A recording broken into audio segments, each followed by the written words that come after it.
आपका स्वागत है वन तारा किड्स टीवी में, जहां कहानियां होती है मजेदार और सीखने लायक। बहुत समय पहले कैलाश पर्वत पर भगवान शिव और माता पार्वती निवास करते थे। माता पार्वती असीम सौंदर्य और शक्ति की मूर्ति थी। एक दिन जब वे स्नान करने जा रही थी, तो उन्होंने अपने शरीर से निकले उपटन से एक सुंदर बालक की आकृति बनाई।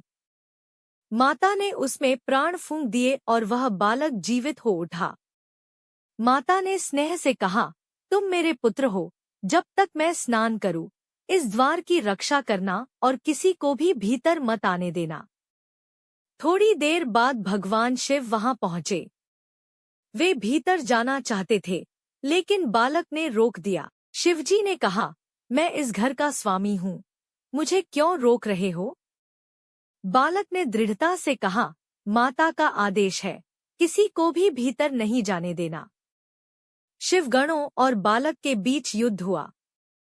अंततः क्रोधित शिवजी ने त्रिशूल से बालक का मस्तक काट दिया। जब माता पार्वती ने देखा कि उनका पुत्र मृत पड़ा है, तो वे शोकाकुल हो गईं। उन्होंने कहा, यदि मेरे पुत्र को पुनर्जीवित नहीं किया गया तो मैं सृष्टि का विनाश कर दूंगी। तब ब्रह्मा जी ने कहा, प्रभु, उत्तर दिशा में जो पहला प्राणी मिले उसका सिर लाकर जोड़ दीजिए। देवताओं ने वहां एक हाथी का शिशु देखा और उसका सिर लाकर बालक के शरीर से जोड़ दिया। शिवजी ने प्राण फूके और वह जीवित हो उठा।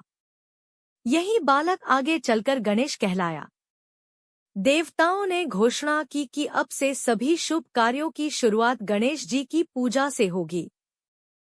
गणेश जी का अनोखा रूप गहरा दार्शनिक संदेश देता है। बड़ा सिर, बड़ा सोचो, ज्ञान प्राप्त करो।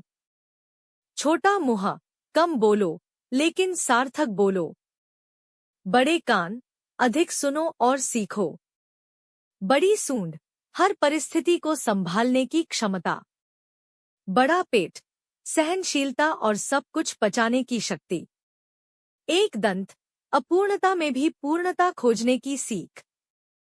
मूषक वाहन, सबसे छोटा जीव भी महान कार्य कर सकता है। एक बार माता पिता ने कहा, जो सबसे पहले पृथ्वी की परिक्रमा करेगा, वही श्रेष्ठ कहलाएगा।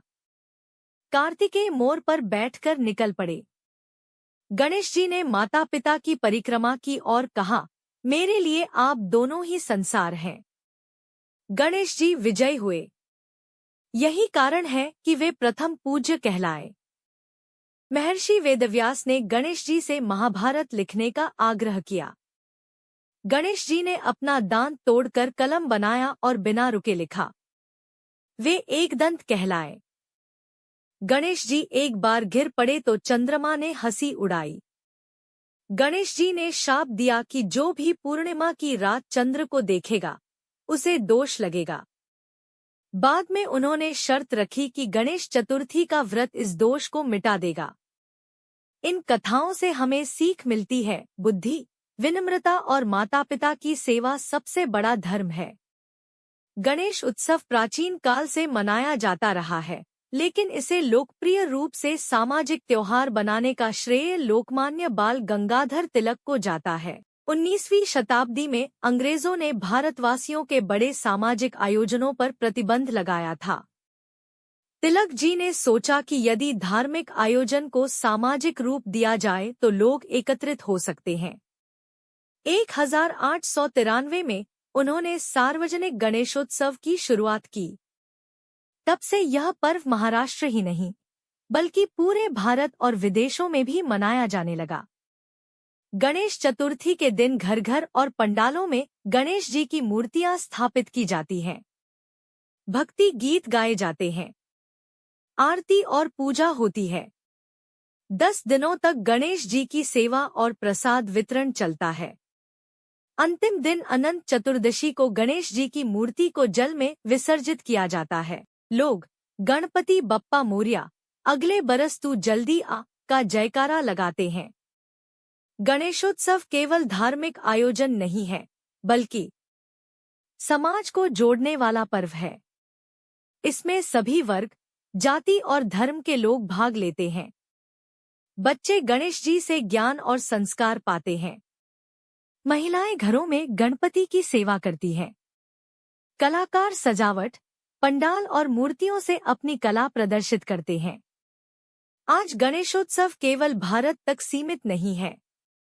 अमेरिका, कनाडा, ऑस्ट्रेलिया, दुबई और यूरोप में बसे भारतीय भी इसे मनाते हैं। पर्यावरण की रक्षा के लिए अब पर्यावरण हितैषी मूर्तियां बनाई जा रही हैं। सोशल मीडिया और टीवी चैनलों पर भी गणपति महोत्सव की धूम रहती है। विघ्नहर्ता, हर कठिनाई दूर होती है।